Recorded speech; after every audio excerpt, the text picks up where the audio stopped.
여러분 안녕하십니까? 인터넷 필그림 교회 김홍기 목사입니다. 오늘은 7년 대환란의 진행, 7 나팔의 심판, 핵전쟁, 소행성의 충돌, 악령들의 재앙과 대살육. 아주 제목이 무겁습니다. 심판에 관한 것이기 때문입니다.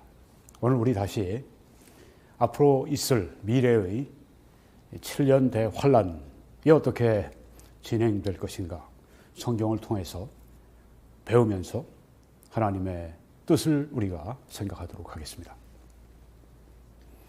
7년 대환란에는 이 세 가지 종류의 심판이 있는 것을 여러분이 아십니다. 인의 심판, 요한계시록 6장에 나와 있습니다. 그리고 나팔의 심판, 요한계시록 8장 9장에 나와 있습니다. 그리고 7 대접의 심판, 요한계시록 16장에 나와 있습니다. 지난번에 우리는 인의 심판에 대해서 보았고 오늘은 나팔의 심판에 대해서 보도록 하겠습니다. 요한계시록 8장 1절에 7째 인을 떼실 때 하늘이 반 시간쯤 고요하더니 7 나팔을 가진 7 천사가 나팔 불기를 준비하더라. 첫째 천사가 나팔을 부니, 이제 7 나팔의 심판이 시작이 됐습니다. 7 인의 심판에서 7째 인이 띄어지며 심판이 있을 때 바로 여기에 지금 7째 나팔의 첫 번째 심판이 되는 것입니다. 첫째 천사가 나팔을 불었습니다. 빰빠람, 심판의 소리입니다. 첫째 나팔의 심판. 첫째 천사가 나팔을 부니 피 섞인 우박과 불이 나와서 땅에 쏟아지매 땅의 3분의 1이 타버리고 수목의 3분의 1도 타버리고 각종 푸른 풀도 타버렸더라. 피 섞인 우박과 불이 나와서 땅에 쏟아지매 땅의 3분의 1이 타버렸다고 했습니다. 이 지구의 3분의 1이 불로 타버리는 그 일은 정말 진짜 무서운 일입니다. 근데 어떻게 이게 땅의 3분의 1이 이렇게 탈 수가 있을까요? 지구의 3분의 1이 태워지는 것? 어떤 예언학자들은 이것은 바로 핵 폭발을 말하는 것이다. 핵이 폭발해서 그때 나오는 그 열, 이것으로 말미암아서 지구의 3분의 1이 탄다. 지금 이 세계에 지구를 몇 번 깨뜨리고도 남을 만큼 그런 그 핵무기가 지금 있다고 하는 이야기를 우리가 듣지 않습니까? 점점 핵을 가지는 국가가 많아집니다. 북한도 지금도 계속해서 핵무기를 지금 계속 더 발전시키고 또 개체 수를 더 늘려가고 있고 이렇게 북한이 계속 하게 되면 한국도 대한민국도 앞으로 핵을 가져야 할 때가 올지 모릅니다. 핵무기. 또 그렇게 되면 일본도 핵무장을 또 하려고 할 것입니다. 중국은 미국과 좀 겨루겠다고 하면서 핵무기를 늘려가고 있으니까 말할 것도 없고요.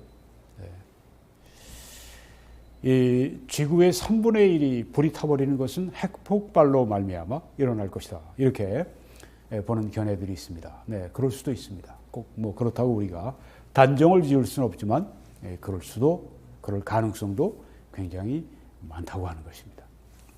이 첫 번째 나팔의 심판은 지구의 3분의 1을 태우고 거기에는 수목의 3분의 1을 태우고 그뿐이겠습니까?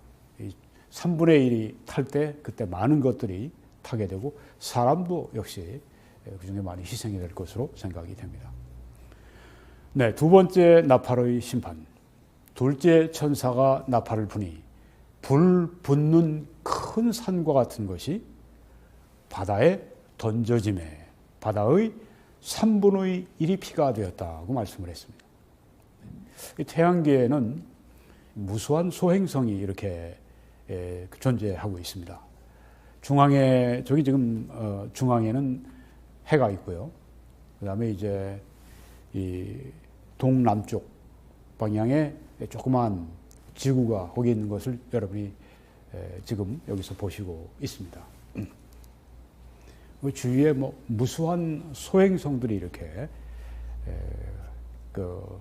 존재하는 것을 볼 수가 있습니다. 이 소행성이 어떤 것들은 굉장히 큽니다. 그래서 여기 달과 비교해 볼 때 왼쪽에 지금 두 개 소행성이 지금 비교가 되어 있는데 매우 크죠. 네. 저런 아주 큰 것들이 뭐 한 20m만 지름 20m가 되는 소행성이 지구를 충돌해도 아주 어마어마한 타격을 가할 수 있다고 하는데 뭐 지름 20m 정도가 아니라 저건 뭐 대단히 크죠. 네. 이제 이 소행성의 충돌로 생각을 하는 분들이 있습니다. 소행성이 이제 물에 떨어지는데 이 바다는 여기에 뭐 이 바다 생물들이 많이 있지 않습니까? 우리 인간의 양식이 되는 그런 생선들도 많고 뭐 해초들도 많고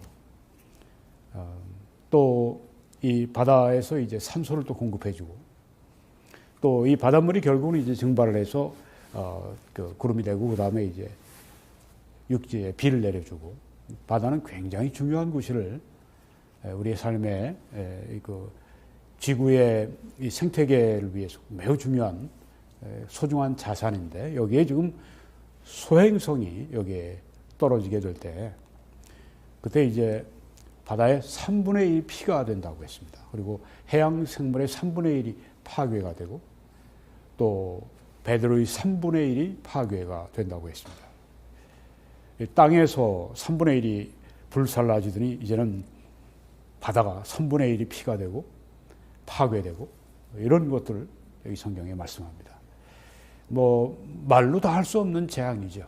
이런 자연적인 재앙이 하나만 어쩌다가 와도 지금 우리가 이 팬데믹 때문에 뭐 말로 다 할 수 없는 그런 그 변화, 그 충격을 우리가 지금 감당을 하고 있는데 지금 여기에 말하는 것들은 뭐 재앙이 연이어서 이렇게 오는 7인의 재앙이 마쳤고 이제는 7 나팔의 심판이 막 지금 시작이 되고 있는 것입니다. 지구의 3분의 1이 불타고 바다의 3분의 1이 파괴가 되고 자 이렇게 되면은 또 바다가 파괴가 되니까 바다 안에 있던 식량의 공급이 축소가 되겠죠. 그리고 바닷물이 또 오염이 될 것입니다. 그리고 쓰나미가 일어나고 그래서 항구들이 파괴되고 상선들이 파괴되고 유조선이 파괴가 되고 세계 경제에 대혼란이 오게 되는 바로 그런 무서운 재앙이 심판이 일어나게 되는 것입니다. 그리고 세 번째 나팔의 심판을 보게 되면 셋째 천사가 나팔을 부니 뻔뻔함 셋째 심판의 나팔이 불려지고 난 후에 횃불같이 타는 큰 별이 하늘에서 떨어져서 강들의 3분의 1과 여기는 이제 담수에 떨어집니다. 조금 전에는 바닷물이었는데 이제 담수의 3분의 1, 강들의 3분의 1과 여러 물샘에 떨어지니 뭐 지하수겠죠. 이 별 이름은 쓴쑥이라. 물의 3분의 1이 쓴쑥이 되매 그 물이 쓴 물이 되므로 많은 사람이 죽더라. 바다의 3분의 1이 그렇게 피가 되고 오염이 되고 여기 지금 이 담수의 그 뭐 호수라든가 강이라든가 뭐 지하수라든가 뭐 등등 이 물의 3분의 1이 그렇게 또 오염이 되고 물을 마시고 사람들이 많이 죽고 참 무서운 심판입니다. 지구의 땅의 3분의 1이 불살라지고 바다가 3분의 1이 이렇게 피가 되고 오염되고 여기 지금 이 담수의 지구 담수의 3분의 1이 또 이렇게 쓰고 오염이 되어서 사람들이 먹으면 죽고 네. 이번에는 두 번째는 소행성으로 보이지만 여기 세 번째는 불붙는 큰 별이 이제 떨어져서 이렇게 담수를 3분의 1을 먹지 못하게 만드는 그런 재앙이 세 번째 나팔의 심판입니다. 이제 네 번째 나팔의 심판을 보겠습니다. 넷째 천사가 나팔을 보니 빰빰 해 3분의 1과 달 3분의 1과 별들의 3분의 1이 타격을 받아서 그 3분의 1이 어두워지니 낮 3분의 1은 비춤이 없고 밤도 그러하더라. 자, 지금 뭐 이런 그 소행성과 이런 큰 별이 떨어져서 지구의 3분의 1을 그렇게 피해를 줄 정도면 그 충격이 그 지구에 충돌했을 때 그 소행성이나 그 별의 이 충격이 어마어마했겠죠. 그 뭐 영화 딥 임팩트 같은 것도 있고 뭐 아마겟돈 뭐 그런 영화도 나오고 했었는데 소행성이 충돌했을 때 그 딥 임팩트 아주 큰 아주 강력한 깊은 충격이 이 지구에 가해지게 되고 자 이렇게 그렇게 되면 이제 먼지들이 많이 일어나겠죠. 네. 어떤 예언학자는 바로 그 충격 때문에 있게 되는 그 먼지로 말미암아 이렇게 해 3분의 1, 달 3분의 1, 별 3분의 1이 빛을 잃게 된다. 그렇게 생각을 한 분도 있습니다. 그럴 수도 있습니다.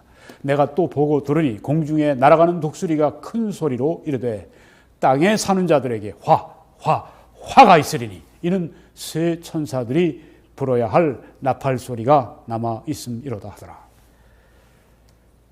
정말 무서운 이 심판들이 지금 지구의 3분의 1을 땅과 바다와 그리고 담수를 그렇게 오염시키고 또 여기에 지금 또 이 빛을 내는 해, 달, 별 3분의 1을 또 어둡게 만들고 이거로 끝나는 게 아니라 앞으로 세계가 더 남아 있다는 얘기입니다. 네, 해 3분의 1이 빛을 잃었습니다. 달 3분의 1이 빛을 잃었습니다.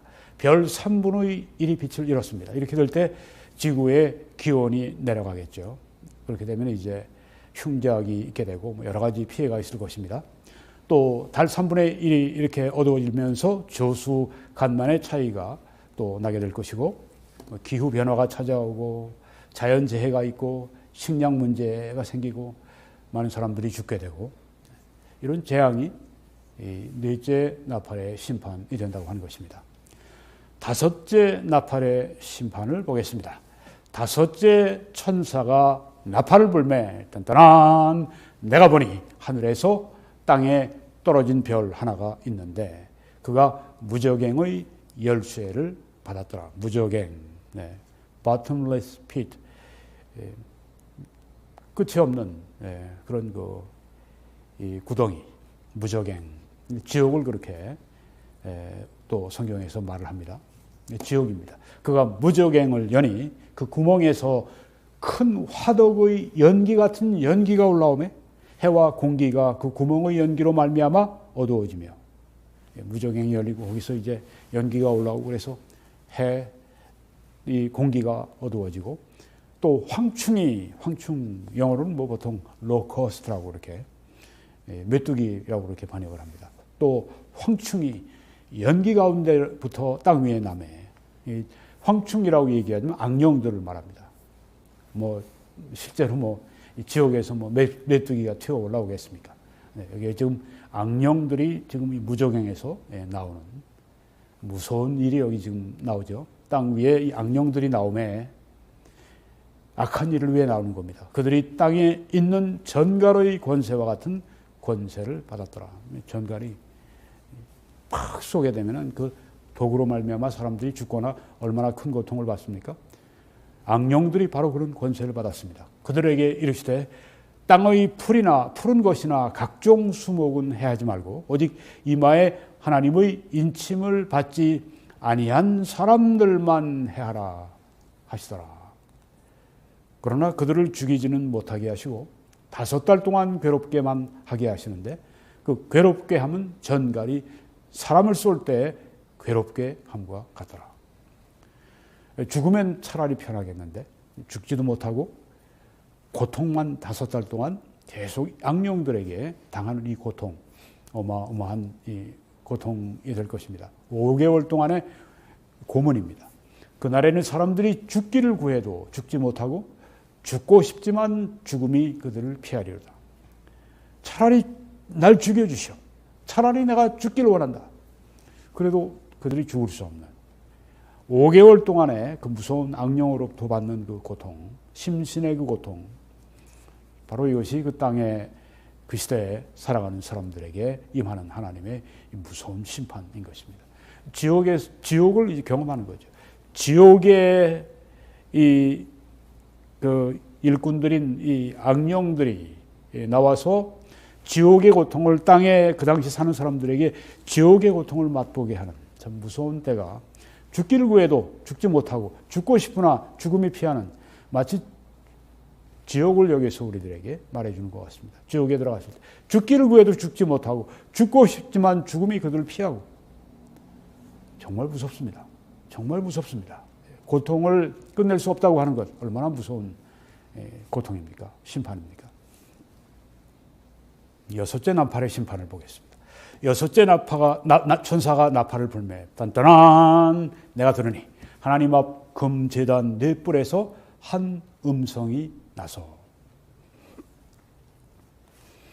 나팔 가진 여섯째 천사에게 말하기를 큰 강 유브라데에 결박한 네 천사를 놓아주라 하매, 네, 결박을 한 걸 보니까 이 네 천사, 유브라데에 그 결박당한 네 천사, 결박당한 거 보니까 이 좋은 천사들이 아니라고 하는 걸 우리가 대번에 알 수가 있습니다.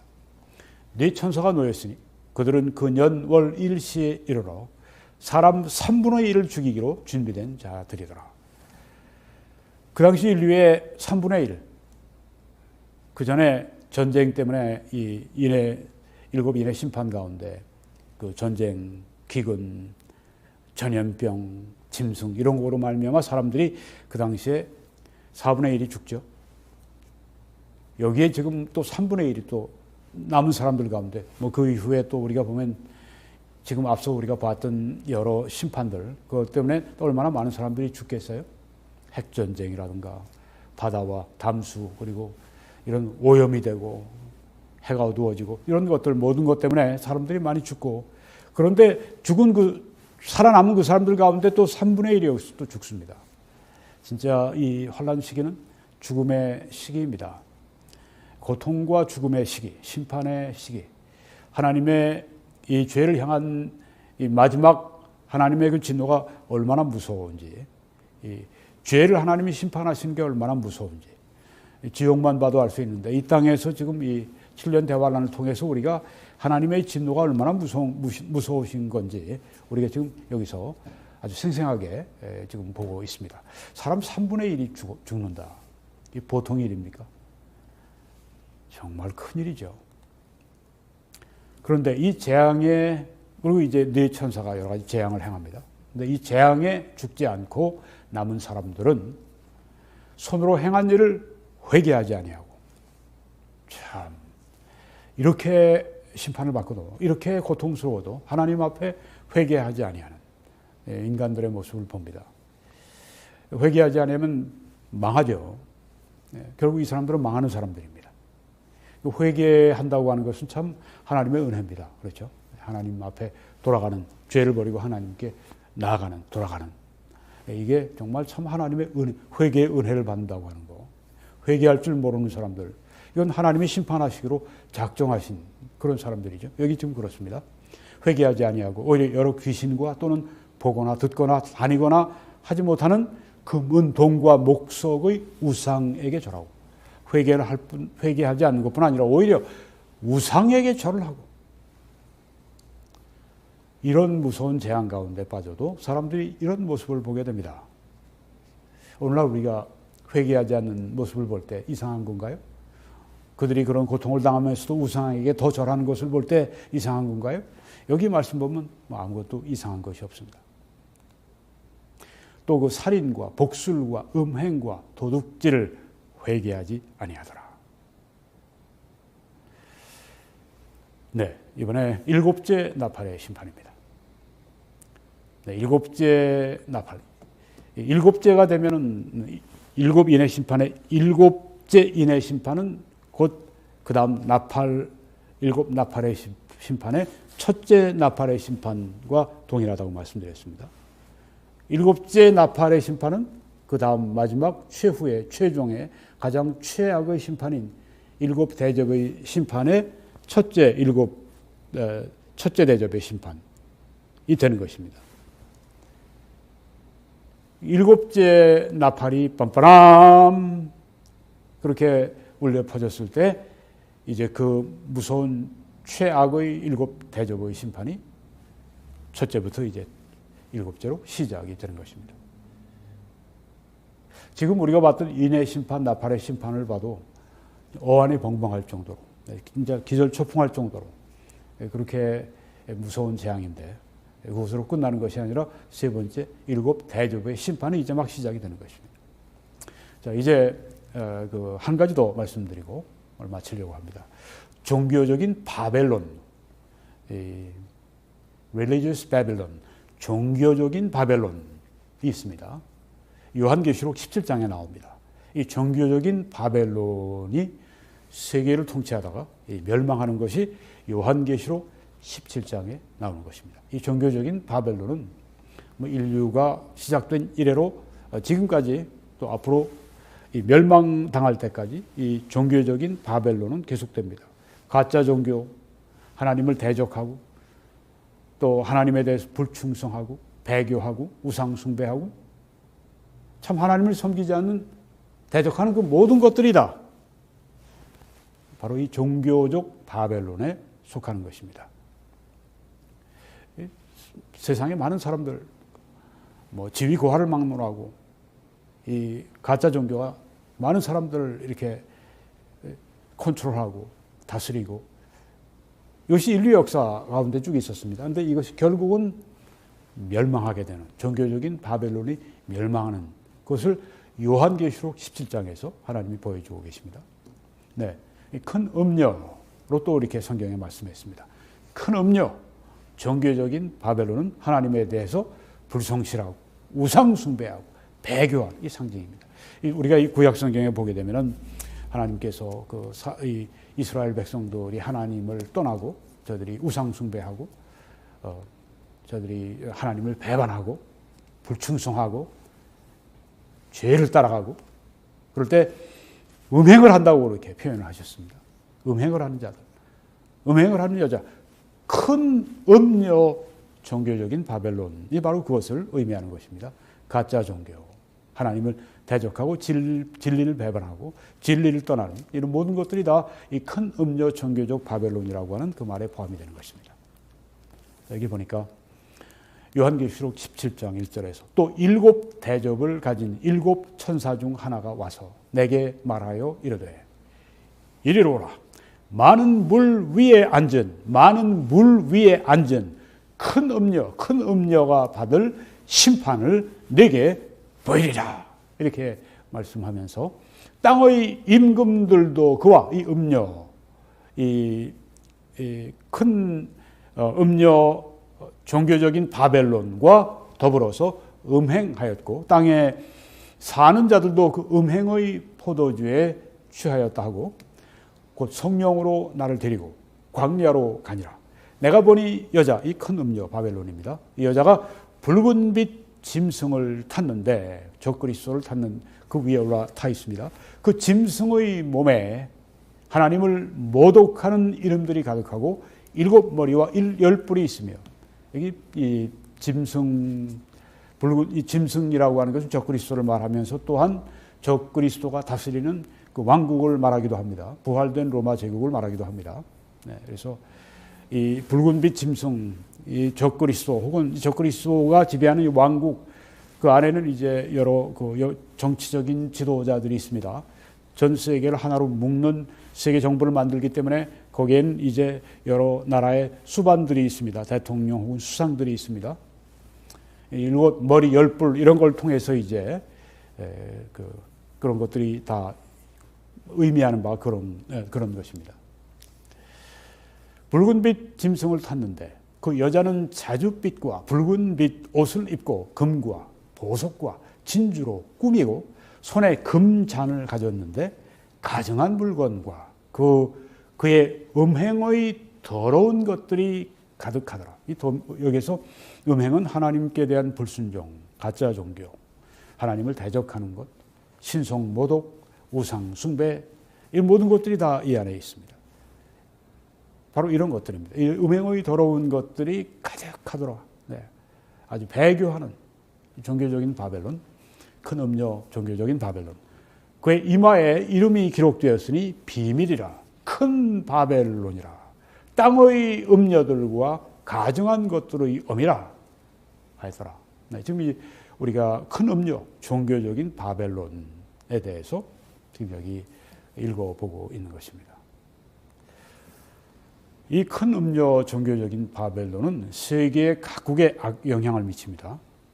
땅의 왕들도 그와 더불어 음행하였고 땅에 사는 자들도 그 음행의 포도주에 취하였다 하고, 그 지도자들이나 왕들이 지도자들이죠. 정치 지도자들이나 혹은 그 땅의 국민들이나 일반 사람들이나 다 이 종교적인 큰 음녀 바벨론에게 지배를 당하는, 그러니까 거짓된 신을 섬기고 참 하나님을 멀리하고 진리에서 벗어나서 배반하고 비진리로 나오고 이런 것들이 아주 횡행하는 이 사람들의 세상의 모습을 여기 보여주고 있습니다. 이처럼 이 큰 음녀 바벨론이 이렇게 마음대로 세상 사람들의 마음을, 이런 종교적인 이런 것을 가지고, 가짜 종교 이런 걸 가지고 지금 이끌어가는 걸 볼 수가 있습니다.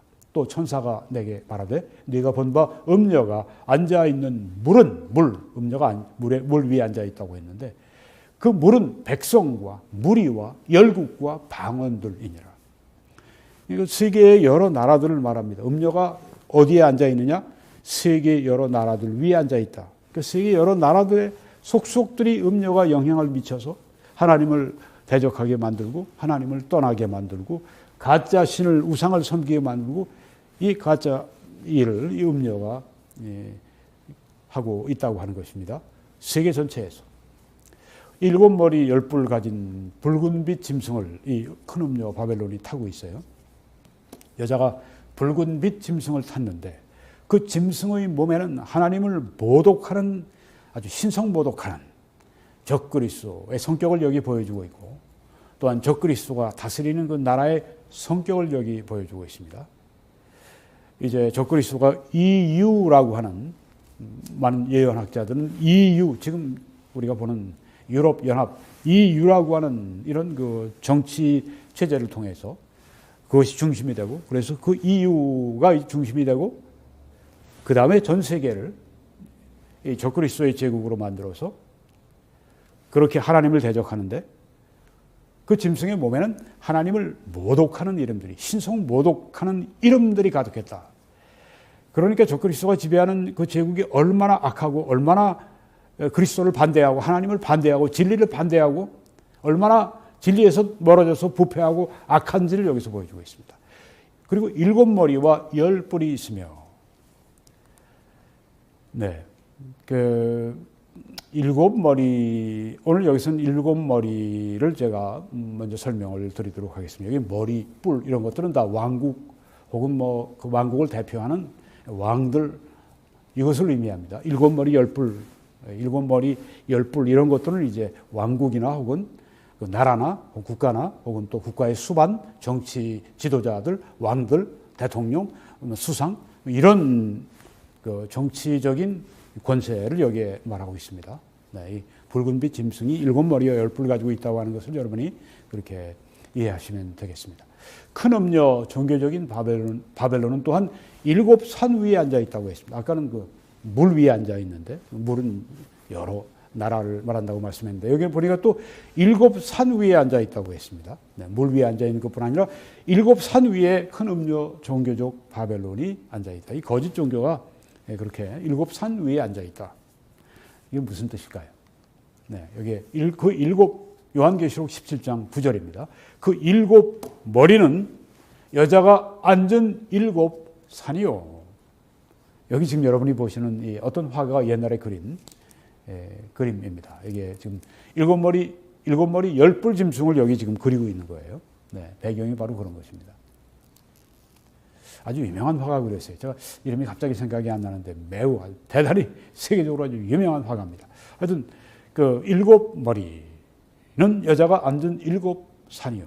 7머리가 7산이라고 그랬습니다. 네, 여자가 일곱 산 위에 앉아 있는데 그 일곱 산이 일곱 머리, 네, 일곱 머리가 일곱 산이다. 그런 뜻입니다. 네, 성경에서 이 산이라고 할 때 일곱 산 위에 여자가 앉아 있는데 음녀가 앉아 있는데 산이라고 할 때 그것은 종종 왕국, 그 왕국의 왕들을 상징할 때 이 표현이 나옵니다. 일곱 산, 왕국, 왕국의 왕들. 그러니까 여자가 일곱 산 위에, 음녀가 일곱 산 위에 앉아 있다고 하는 것은 바로 이 왕국들 혹은 그 왕국의 왕들 위에 앉아 있다. 그들을 지배하고 있다. 자, 여기 그 산, 이 왕국을 말하면 일곱 산은 일곱 왕국을 말합니다.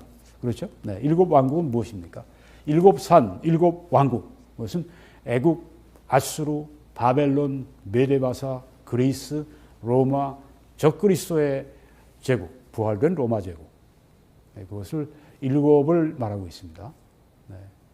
우리가 이제 다니엘서 2장, 다니엘서 7장에 보게 되면 거기에 이제 뭐 이 신상의 그 비유에서 이제 네 그 제국이 나오고 또 이 신상의 비유가 나오고 그다음에 또 뭐가 있죠? 짐승의 비유가 또 나옵니다. 그렇죠?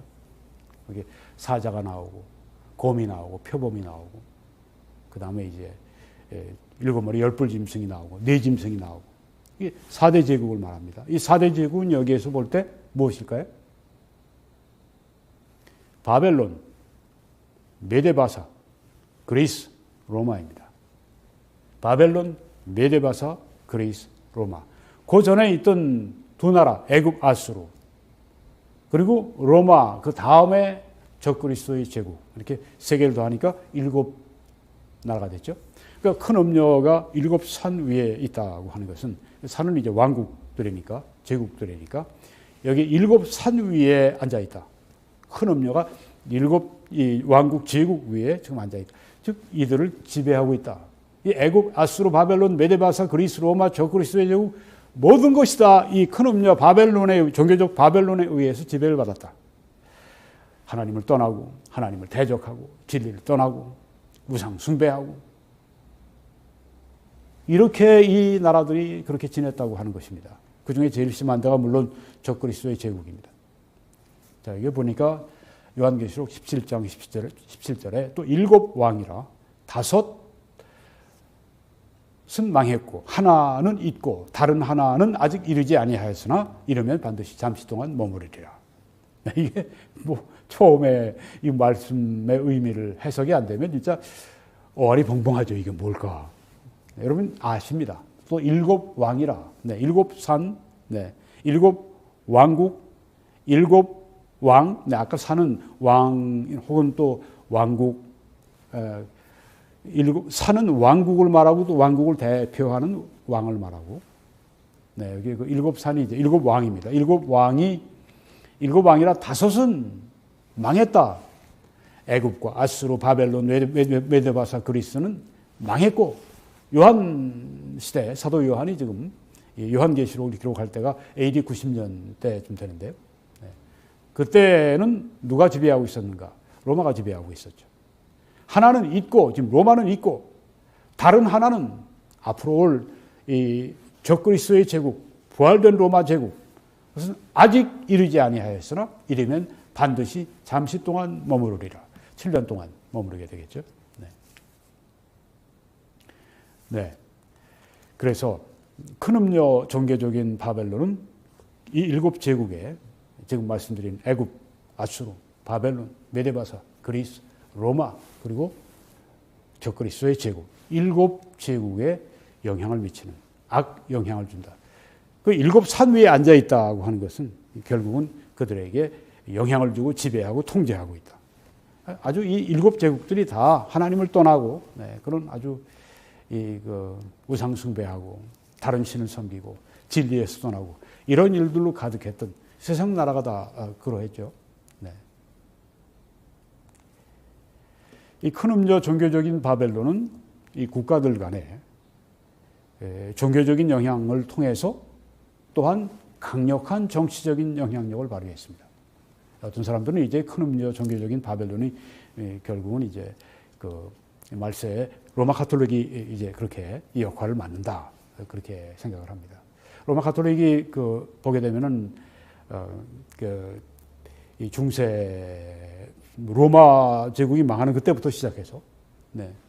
로마에 있는 그 당시에 목회자들, 로마에 있는 감독들이 이 로마 제국이 막 망해가고 컨스탄티누스는 망해가는 이 소로마 제국을 지탱하려고 하지 않고 좀 더 나은, 더 지탱하기 좋은 동쪽 컨스탄티노플로 이제 수도를 그쪽으로 또 세워놓고 이쪽은 이제 뭐 망해도 할 수 없고 그쪽으로 이제 잡으려고 그러고 완전히 망해가는 여기에서 로마의 감독들이 정치적인 영향력이 이제는 동쪽으로 가고 이제는 보호가 안 되고 외적들이 막 침입하고 이러는 가운데 로마의 감독들이 이제 그 영적인 권위뿐 아니라 정치적인 권위까지, 정치적인 영향력까지 행사하지 않을 수 없는 그런 시점이 됐습니다. 망해가는 그 나라를 정치인들이 버리고 가니까 이제는 로마의 교회, 로마의 감독들이 이제는 앞에 나서서 그걸 막으면서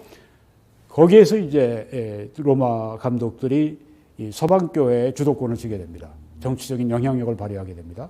그래서 나중에 이제 보게 되면 막 아주 황제들을 막 폐하기도 하고 뭐 어떤 사람 카노사의 굴욕 같은 그래서 교황 말 한마디 때문에 그냥 뭐 아주 파문한다고 그러니까 왕이 맨발로 눈 위에 3일 동안 서서 회개하는 뭐 그런 진짜 아주 이 서유럽을 완전히 그냥 주무르는 정치적인 영향력을 갖는. 그 우리가 왜 종교가 이렇게 정치에 영향을 주냐? 로마 가톨릭을 봐도 우리가 충분히 지금 이란을 봐도 충분히 알 수 있죠. 이슬람의 코메이니 같은 자가 완전히 그냥 이란의 정치를 완전히 좌우하고 있지 않습니까? 앞으로 그렇게 된다고 하는 것입니다. 여기 성경에 보니까 요한계시록 17장 12절 네가 보던 열 뿔은 열 왕이니 아직 나라를 얻지 못하였으나 아까 일곱 머리는 7대 제국을 봤습니다. 애굽부터 시작해서 아수르 바벨론 나오는 근데 여기 열 왕은 어떤 왕들인가 이렇게 역사적인 하나하나 차례차례 이게 아니라 적그리스도와 함께 다스리는 그 당시 미래 앞으로 오게 될 그 적그리스도의 제국의 열 왕, 특별히 권세가 있는, 특별히 영향력이 있는, 정치적인 권력이 있는 그런 나라들 가운데도 열 왕, 아마 EU 가운데도 EU도 지금 26개, 27개가 되니까 그 중에 열 왕, 아주 가장 독일이나 이런 프랑스나 이런 나라가 되겠죠. 그런 열 왕이니 아직 나라를 얻지 못하였으나 다만 짐승과 더불어서 임금처럼 적그리스도와 더불어 임금처럼 왕처럼 한동안 권세를 받으리라. 이 적그리스도와 더불어 이 열 왕이 함께 아주 지도부를 이루어서 권세를 가지고 그들이 또한 한 마음 한 뜻으로 자기의 능력과 권세를 짐승에게 주다. 이 열 지도자들이 완전히 짐승에게 충성해서 적그리스도에게 충성해서 모든 권세를 그에게 다 몰아주고 완전히 절대 정치 권력을 갖도록 그에게 완전히 그냥 한 마음 한 뜻으로 다 자기들의 권세를 주는 그런 모습을 여기 보여주고 있는데 이 배후에 누가 역사하고 있느냐. 큰 음료가 이렇게 작용을 한다고 하는 겁니다. 종교라고 하는 그런 것들을 통해서 이 사람들의 정치 지도자들의 마음을 움직여서 바로 그것을 여기서 보여주고 있습니다. 또 내가 본 그 여자는 음녀는 땅의 왕들을 다스리는 큰 성이라 하더라. 이 종교적 바벨론 큰 음녀가 이처럼 땅의 왕들을 다스리는 완전히 강력한 정치력을 가지고 이렇게 누구를 결국은 내세우느냐면 적그리스도를 돕기 위해서 이 음녀가 활동을 하는 겁니다. 가짜 종교를 가지고 여기 지금 이 땅의 왕들, 지도자들 마음을 이렇게 다스려서 그에게 충성하도록. 이 큰 음녀 종교적인 바벨론은 겉으로는 아주 영광스럽습니다. 그런데 안으로는 부패했어요. 여기 보니까 요한계시록 17장 4절에 그 여자는 자줏빛 옷과 붉은빛 옷을 입고 금과 보석과 진주로 꾸미고 손에 금잔을 가졌는데 화려합니다. 아주 화려합니다. 가증한 물건과 그의 음행의 더러운 것들이 가득하더라. 겉으로는 굉장히 아주 그 성직자들이 입은 옷도 굉장히 화려할 거고, 또 그들이 가지고 있는 모든 지팡이나 어떤 쓰는 관이나 이런 것도 굉장히 화려할 거고, 그 예배 보는 것도 굉장히 아주 화려하고, 아주 굉장히 이건 겉으로는 아주 화려하고, 아주 지어놓은 이 건물도 아주 화려하고, 그런데 음행의 더러운 것들이 가득했다. 하나님을 대적하고 진리를 떠난 것들이 가득한, 겉으로는 화려하고 겉으로는 영광스럽지만 속으로는 이렇게 진리에서 멀어져 있는 그런 모습이다. 앞으로 오게 될 그 큰 음녀 바벨론이 바로 그런 것이다. 이 큰 음녀 종교적인 바벨론은 7년 대환란 기간 동안에 교회를 돕는 게 아니라 교회가 아니라 성도들을 돕는 게 아니라 성도들을 오히려 박해합니다. 여기 보니까 요한계시록 17장 6절에 또 내가 보매 이 여자가 성도들의 피와 예수의 증인들의 피에 취했다고 말씀했습니다. 그러니까 성도들을 죽이는 거예요. 거기에 이렇게 쓰여지는 겁니다. 예전에 우리 로마 카톨릭에 동조하지 않은 유대교인들도 그렇고, 또 예전에 알비젠스라든가 이런 등등 이 로마 교회의 믿음과 다르고 성경으로 돌아가려고 하는 운동을 벌였던 그 사람들 이단 낙인 찍고 그렇게 해서 국가의 처형을 그렇게 미루어서 국가가 그들을 고문하고 죽이고 그런 일들이 피를 흘리고 굉장히 많은 사람들이 피를 흘렸습니다.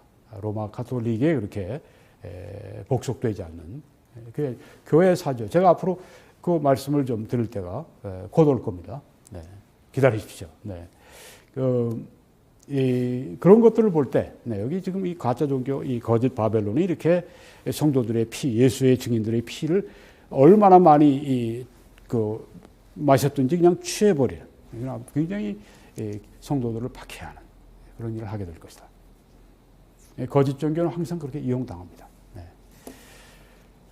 이 큰 음녀 종교적 바벨론이 결국은 심판을 받습니다.